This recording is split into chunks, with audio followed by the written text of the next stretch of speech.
guys, Ashley with Stryker. Shmoo asked me to come in and chat for a minute. Promise it won't take long, just about the do's and don'ts of sterilizing the drills. I can start, everything's going through the washer, right? Okay, so the biggest thing with the equipment is, I equate it to sort of how you wash your car. You can, sorry? The drills go through. Okay. That goes through the washing. Yeah, the other set we can't wash. Got it. So it's sort of like washing your car. You want to take it through a car wash, but you don't want to drive it into a lake. And that's what I say about the drills. They can withstand going under the water for a second and being pulled up and then rubbed down, but if you're ever walking and they're soaking in a sink, it's probably not going to end well. So go ahead, feel free to dunk them in and then get them out and soak them up and wipe them down.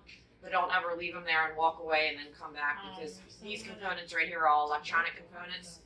Just like anything electronic in your house, it's eventually it's going to short circuit or probably fail in the room. Your cords, same type of thing. Wipe them down. This is actually perfect, having them wrapped in a loop like this. You never want to make sure you're crunching them. There's like 100 tiny little wires going through here, so you never want to make sure they're crinkled or crunched. A loose loop like this, whoever did this, perfect. Another thing, and I don't know if you ever things come down with things still in it, like burrs or blades or cutting accessories, but if you ever get something to come down, obviously before you sterilize it, you want to make sure that everything is taken apart.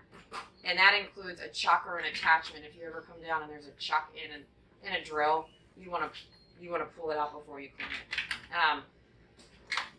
Rubbing alcohol, I'm assuming it's not being used with anything. I've seen that before. You don't ever want to do anything that's going to dry out the equipment. Pipe cleaners, there's little pieces in it, can sometimes come off and get stuck in places, and then when you're trying to lock the blade in, it's not mounting properly, and then the surgeon calls. And hand switches right here.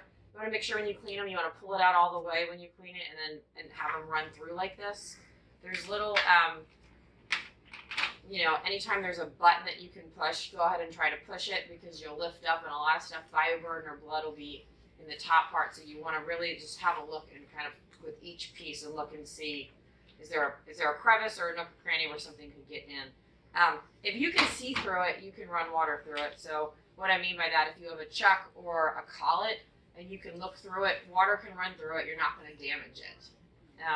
If you can't see through it, like the drills, you don't want to try to flush water into it. Same thing here. Batteries, drills, you don't want to soak them.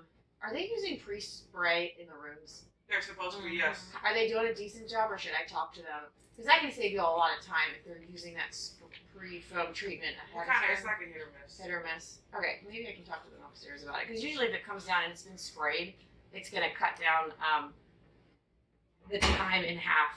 You guys do have a service contract here at ProCare, so if something's down or something doesn't seem right, feel free to tag it and put it off to the side. It usually makes its way up to Victor, and then Victor contacts me, and then we can overnight.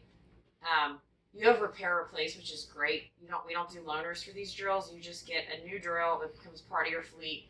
I send the broken item back so that I'm not down here trying to get you all to chase down loaners. Any questions? Those ones you said have the button, so they can be soaked as long as you have the top up. Yes, and when these go through the washer, I know these are they're on an angle so the water's running down. I have some accounts that put these through the washer. The thing about these is sometimes if they sit in their own water, it's pooling in this tray, and so I always recommend using compressed air to blow out the bottom of these. I think, is there compressed air at every station? We don't have any. Okay. It's in the works, y'all. It's in the works. Is it? Nice. So it's probably good that these are going through the washer and these are being hand washed, just because it's harder and it gets down in here, and then when you put the cord in, sometimes it short circuits. But you work with what you work with. Any other questions? The biggest thing to remember is don't soak the equipment. You don't want to soak it. You want to make sure that you're really pulling back. Even right here on this drill, there's a locking mechanism. Just flip every switch on it. You just never know what can get stuck in there. Same thing with these collets. You can run through it with these knobs. They pull out and they twist. So again, make sure you're mindful to pull out anything that you can. Anything on over here. think that about does it unless anyone has questions. Anybody have any questions? Okay. All right, thank you. Appreciate it. Sure. Thank you. Appreciate it. You guys are doing a good. I see all the reports that go out, so I mean, there's not. I don't want to jinx it. But there's not an issue. So you guys are doing great with what's going on. Thank you.